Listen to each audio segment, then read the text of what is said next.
அனைவருக்கும் வணக்கம். நீங்க பார்த்துட்டு இருக்கிறது கல்கரி நியூஸ். நான் தீபிகா. அண்ணாமலை கன்ஃபார்மா இந்த சட்டமன்ற தொகுதியில வேட்பாளராக நிப்பாரு, களமிறக்கப்படுவாருன்னு நினைக்கிறவங்க வீடியோக்கு ஒரு லைக் போடுங்க. அவர் வந்தே ஆகணும்னு நினைக்கிறவங்க அண்ணாமலை ப்ளீஸ் கம் அப்படின்னு கமெண்ட் பாக்ஸ் சொல்லுங்க. எவ்வளவு பேர் அவருக்கு சப்போர்ட் கொடுக்குறீங்க அப்படிங்கறத பார்ப்போம். எல்லாருமே அண்ணாமலைக்கு வெற்றி வெற்றி வெற்றி அப்படிங்கிறாங்க. என்ன காரணம்? சாணக்கியா வெளியிட்ட அந்த ஒரு தகவல். அவங்க என்ன சொல்லியிருக்கிறாங்க ரிப்போர்ட்ல அப்படின்னு கேட்டீங்கன்னா, இப்போ பிஜேபிக்கு மொத்தமா 27 தொகுதிகள் அப்படிங்கிறது ஒதுக்கப்பட்டுச்சு. அந்த 27 தொகுதிகளும் ரொம்ப சிறப்பா ஆடலா பாடலா வாவ் சூப்பருங்க, நல்ல தொகுதி கொடுத்துருக்கீங்க, பிஜேபிக்கு ஏத்த தொகுதி கொடுத்துருக்கீங்க அப்படின்லாம் சொல்ல முடியாதே. நீங்க கொடுத்துருக்கிறது எல்லாமே எப்படி இருக்கு, இந்த வடிவேல் காமெடியில நீ புடுங்கிறது எல்லா பூராவுமே தேவையில்லாத ஆணிதான்னு சொல்லுவாங்கல்ல, அதே மாதிரி கதை தான். நல்லா ஒன்றும் பெருசா இல்லையே. ஏன்னா சில மாவட்டங்கள் அப்படின்னு எடுத்துக்கிட்டா, சில சட்டமன்ற தொகுதிகள் அப்படின்னு எடுத்துக்கிட்டா பிஜேபி லீடிங் பிளேசஸ்ல இருக்கிறது உண்மையான ஒரு விஷயம். பட் இவங்க கொடுத்துருக்கிற தொகுதிகளை கம்பேரிட்டிவ்லி பார்க்கும்போது சரியில்லைங்கிறது பல பேருனுடைய ஒரு ஆதகமாக இருக்கும் சூழ்நிலையில 27 தொகுதிகளும் ரொம்ப டஃப்பான ஒரு தொகுதிகள், நான் வின்னபிள் கான்ஸ்டிடியூஷனாக தான் பாஜகவுக்கு இருக்கிற மாதிரி தெரியுது. கோயம்புத்தூர்ல கிட்டத்தட்ட 10 சட்டமன்ற தொகுதிகள் இருக்கும் பட்சத்துல அங்க எங்களுக்கு அட்லீஸ்ட் ஒரு 4 வேணும் அப்படின்னு சொல்லி கேட்டிருந்தாங்களாம் பாஜக. ஆனா ஒரே ஒரு தொகுதி மட்டும் தான் அவங்க ஒதுக்கி இருக்காங்க, கோவை வடக்கு. ஸோ இதை தவிர அதுவும் மாநில ஸ்ரீனிவாசனுக்கு அப்படிங்கிறது தெளிவாயிருச்சு. வேற எதுவுமே கொடுக்க மாட்டோம் அப்படிங்கிறது ரொம்ப பிடிவாதமா இருந்தா எப்படி? அண்ணாமலை ரொம்ப நாளாவே கேட்கறது கவுண்டம்பாளையம், சிங்காநல்லூர் அண்ட் கோவை வடக்குல தெற்கு இதுல வேணும் அப்படின்னு சொல்லி ரொம்ப நாளாவே கேட்கிறாரு. அங்கதான் களப்பணிகள் அப்படிங்கிறதும் இருக்கு, அதெல்லாம் விட்டுவிட்டாங்க. இன்னைக்கு இதெல்லாம் எங்களுக்கு சரியில்லைங்க அப்படிங்கிறது அண்ணாமலை ஆதரவாளர்கள் முற்றுகையிட்டு எல்லா லீடர்ஸ் கிட்டையும் சண்டை போடுறது, அவரை நிக்க வைக்கல அப்படின்னா நாங்கெல்லாம் எலெக்ஷனுக்கு ஓட்டு போட மாட்டோம் அப்படிங்கிறதுன்னு பல பஞ்சாயத்து போகும் சூழ்நிலையில தொகுதிகளை மாற்றி கேட்கும் பிஜேபியினர் அப்படிங்கிற ஒரு தலைப்புல சாணக்கியா ஒரு பெரிய டிபேட்ஸை நடத்துது. இதுல இவங்க ரிவீல் பண்ணிருக்கிற விஷயங்கள் என்னவாக இருக்கு அப்படின்னு கேட்டீங்கன்னா, வசந்தராஜன் இருக்காரு இல்லையா, இவருக்கு கிணத்தக்கடவு அப்படிங்கிற இந்த தொகுதியும், கேடி ராகவனுக்கு செங்கல்பட்டு தொகுதியும், மா வெங்கடேசனுக்கு எழும்பூர் தொகுதியும், முன்னாள் மாநில தலைவராக இருக்கக்கூடிய அண்ணாமலை அவர்களுக்கு ஏதோ ஒரு தொகுதியும், மேலும் ஒரு தொகுதி அப்படின்னு மொத்தமா 5 தொகுதிகள் இந்தந்த தொகுதிகளாக வேணும் அப்படின்னு சொல்லிட்டு பிஜேபி கேட்பதாக தகவல்கள். ஆனா அதிமுக தரப்பு அப்படின்னு பார்த்தா வேட்பாளர் பட்டியல் அப்படிங்கறது வெளியிட்ட சூழ்நிலையில முன்னாடி எம்எல்ஏவாக இருந்த எல்லாருக்கும் வாய்ப்பு அப்படிங்கிறதையும் கிட்டத்தட்ட கன்ஃபார்ம் பண்ணியிருக்காங்க. ஸோ இப்போ சேஞ்ச் பண்ணி கொடுப்பாங்களான்னு கேட்டீங்கன்னா வாய்ப்பு குறைவு தான். ஆனா இந்த பேச்சுவார்த்தை அப்படிங்கிறது அண்டர் கிரவுண்ட் டீலிங்கா போதான். அமித்ஷா அவர்களும் மோடி அவர்களும் தலையிட்டு பேச்சுவார்த்தை அப்படிங்கறத நடத்துறதுக்கான வாய்ப்புகள் அதிகம் அப்படின்னு சொல்லப்படுது. ஏன் இவ்வளோ சீரியஸா எடுத்துட்டு போறோம்? இபிஎஸ் தற்கூரின்னு சொன்னாரு, அது ஒரு பெரிய தப்பா? இந்த அளவுக்கு இவர் ரிவெஞ்ச் எடுக்கணுமா? இந்த அளவு தரமாட்டமா அடிக்கணுமா அண்ணாமலைய? ஏன் ஒதுக்கணும் அப்படிங்கறதெல்லாம். அது மட்டும் இல்லாம அண்ணாமலை எல்லாரும் மாதிரி கிடையாதுல்ல, நம்மளுக்கு தெரியும். போயிட்டு எனக்கு தாங்க இந்த தொகுதி கொடுங்க ப்ளீஸுங்க, நான் நிக்கிறேங்க அப்படிலாம் இல்லை.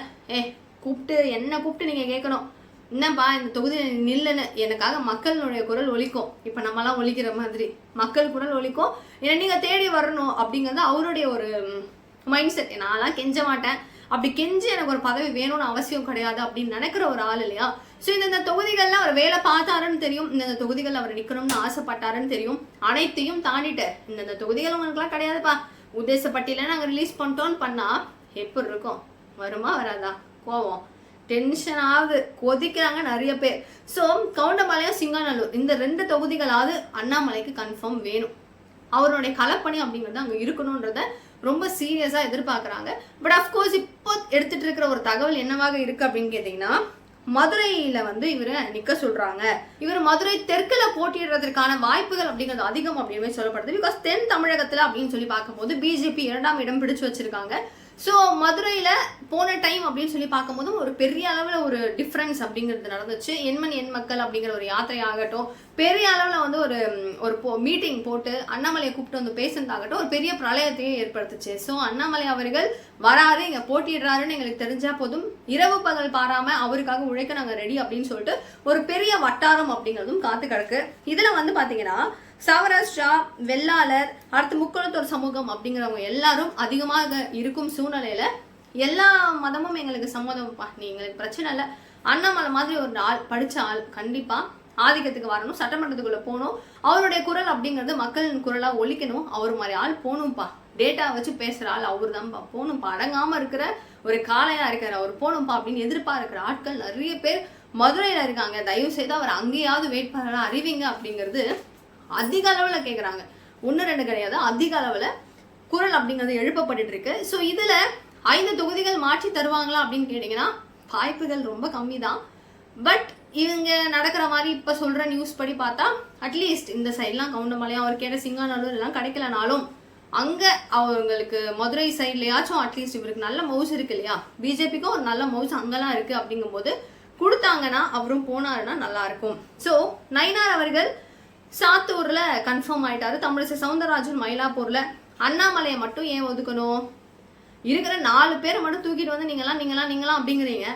அண்ணாமலை ஏன் வந்து ப்ரியாரிட்டிஸ் பண்ணல? அண்ணாமலை ஒரு முன்னாள் மாநில தலைவராக இருக்கக்கூடிய அந்த நபருக்கு எல்லா இடங்கள்லயுமே அவருக்கான ஒரு பிரச்சாரம் அப்படிங்கறது அவர் நடத்தினா மட்டும்தான் வெற்றி வாய்ப்புங்கிறது வரும். ஏன்னா பிஜேபிக்கு 1 டிஜிட்ல இருந்த வளர்ச்சியை டபுள் டிஜிட்டுக்கு மாத்தி கொண்டு வந்த அந்த மனுஷனுக்கு இன்னைக்கு ஒரு மரியாதை இல்லையா அப்படிங்கிற ஒரு கேள்வி பல இடத்துலயும் எதிரொலிச்சுட்டு இருக்கு. ஸோ இது கூட இப்ப வந்து பாத்தீங்கன்னா எல்லாருக்கும் ஒரு சந்தேகம், ஓகேப்பா தலைமை இப்போ கொஞ்சம் இறங்கி வருது, வந்து கொஞ்சம் என்னமோ ஒன்று பண்றாங்க அப்படிங்கிற மாதிரி இருக்கு. கூடிய விரைவில் நல்ல செய்தி வரும் அப்படிங்கிற ஒரு நம்பிக்கை குட்டியா ஆதரவாளர்களுக்கு இருக்கு. என்ன அப்படின்னு கேட்டீங்கன்னா, பேட்மிண்டன் விளையாடுற தலைவர் என்னத்த சொல்ல, எங்க காலம் எப்படி இருக்குது, அரசியல் காலம் சூடு பிடிச்சி எரிஞ்சு தீ கொழுந்தா பறக்குது, எப்படியே கொழுந்தா எரிஞ்சிட்டு இருக்கு. அவன் என்ன பண்ணலாம் ஏது பண்ணலாம் ஒரா சுத்ரா சரணா அப்படிங்கிற மாதிரி சுத்திட்டு இருக்காங்க. எங்க ஓடு அங்க ஓடு, என்ன பண்ணலாம் எப்படியாவது பண்ணணும், யோசி ஃப்ரீயா கொடுக்கலாமா, அதை கொடுக்கலாமா, இதை கொடுக்கலாமான்னு சொல்லிட்டு என்னென்னவோ நடக்குதானா. பேட்மிண்டன் விளையாடுறாருன்னா அவருடைய என்ன சொல்றது, இருக்கிற ஸ்ட்ரெஸ்ஸை குறைக்கலாம்னா என்னன்னு தெரியல, சம்வாட் அது நடக்குது. இங்க இவரு கூட சென்ட்ரல் மினிஸ்டராக இருக்கக்கூடிய அர்ஜுன் ராம் மேக்வால் அவர்கள் கோயம்புத்தூர் வருகை கொடுத்திருக்காரு. வந்தவர் அண்ணாமலையை மீட் பண்ணியிருக்காரு. That's what a beautiful matter இல்லையா. அவரை பார்த்து பேட்மிண்டன் இவர் கூட சேர்ந்து விளையாடி ஸ்வெட் இந்த மாதிரி ரொம்ப சந்தோஷமா அப்படின்னு சொல்லிட்டு அண்ணாமலையே பதிவு போட்டிருந்தாரு. ரொம்ப ஹாப்பியா இருந்துச்சு இவர் கூட விளையாண்டது, டைம் ஸ்பெண்ட் பண்ணதுன்னு. ஸோ ரொம்ப பெரிய அளவுல ஒரு பெரிய ஒரு ரூம்ல ஸ்டார் ஹோட்டல்ல இப்படி பார்க்கணும் மீட்டிங் போடணும் அப்படிலாம் இல்லாம இவர் கூட ரொம்ப சிம்பிளா பேட்மிண்டன் விளையாண்டு அவ்வளோ அழகா டைம் ஸ்பெண்ட் பண்ணியிருக்காங்க. ஸோ இவர் கூட ஒரு பேச்சுவார்த்தை அப்படிங்கிறது நடத்தப்பட்டிருக்கோன்றதும் சொல்றாங்க. என்னன்னா கன்வின்ஸ் பண்றதுக்கு அண்ணாமலையை இதை விட்ட பெஸ்ட் டைம் இருக்காது. ஸோ நம்ம கன்வின்ஸ் பண்ணி அவரை உள்ள கொண்டு வந்தே ஆகணும். இன்கேஸ் அவருக்கு மன திருப்தி இல்லை இருக்கு, இது இவங்களுக்காக நம்ம அக்செப்ட் பண்ணிட்டோம் அப்படிங்கிறது புரிய வச்சு மக்களின் இயக்கமா மக்களின் சக்தியாக இருக்கக்கூடிய அந்த குரல் அண்ணாமலை அப்படிங்கிறது பிஜேபிக்கு முக்கியமான ஒரு குரலாக ஒலிக்கும் நேரத்துல அவர்கிட்ட பேசணும் அப்படிங்கிறத கன்வின்ஸ் பண்ணணும் அப்படிங்கிறதுனால பிஎல் சந்தோஷை ட்ரை பண்ணியிருக்காங்க வச்சு, என்னமோ முறிஞ்சிருச்சுன்னு சொல்றாங்க. அடுத்து பிஎல் சந்தோஷ் இல்லாம பியூஷ் கோயல் அவர்களை வச்சு பேசியிருக்காங்க. அடுத்த கட்டமா வந்து இவர் வந்திருக்காரு, சென்ட்ரல் மினிஸ்டர் வந்திருக்காரு. இதுவும் தாண்டி அமித்ஷா அண்ட் மோடி அவர்கள் இவர்களை வச்சும் பெரிய அளவில் ஒரு மீட் அப்படிங்கிறத நடத்தி என்ன பிரச்சனைன்றதை கேட்டறிஞ்சு கன்ஃபார்ம் அவருக்கு கொடுக்கப்படும் அப்படிங்கிறதும் கூடுதலான ஒரு தகவலாக இருக்கு. இதுல திரும்பவும் பல பேருக்கு ஒரு கடுப்பு, அது என்னவா இருக்கு அப்படின்னு கேட்டீங்கன்னா, எங்களுக்கு வந்து டென்ஷன் ஆயிடுச்சுங்க அப்படிங்கிறாங்க பிஜேபியினர். ஏன் 27 தொகுதி தான் ஒதுக்கப்பட்டுச்சு. இதுல புதிய நீதி கட்சி அப்படின்னு சொல்லிட்டு ஒரு கட்சி தொடங்கப்பட்டு இவங்களுக்கு 2 சீட்டு, ஓகேவா, அதிமுக ஒரு சீட்டு தரணுமா, பாஜக ஒரு சீட்டு தரணுமா. அதிமுக கொடுக்குற அந்த ஒரு சீட்ல மதுரை மத்திய தொகுதியாக இருக்கக்கூடிய அந்த தொகுதியில நடிகர் சுந்தர்சி டைரக்டரா இருக்கக்கூடிய சுந்தர்சி அவர்கள் களமிறக்கப்படுறாரு. அதிமுகவுடைய வேட்பாளரா அதிமுகவுடைய சின்னமா, அதாவது அந்த கட்சி அதிமுக சின்னத்துல போட்டியிடுறாங்க. ஸோ பிடிஆர் அவர்களும் அங்க நிக்க போறாரு. அவருக்கு ஆப்போசிட்டா தான் சுந்தர்சி அப்படின்னு சொல்லப்படுது. ஸோ சான்சஸ் நிறைய அவருக்கு இருக்கு. இப்ப பிஜேபி ஒதுக்கப்படுற அந்த ஒரு தொகுதி இந்த கட்சியில யார் வேட்பாளர் அப்படிங்கிறது தெரியல, என்னன்னு புரியல. பார்ப்போம், நீங்க என்ன நினைக்கிறீங்க அப்படிங்கிறத மறக்காம கீழே கமெண்ட் பாக்ஸில் சொல்லுங்க. தேங்க்யூ ஸோ மச் ஃபார் வாட்சிங் திஸ் வீடியோ. பாய்.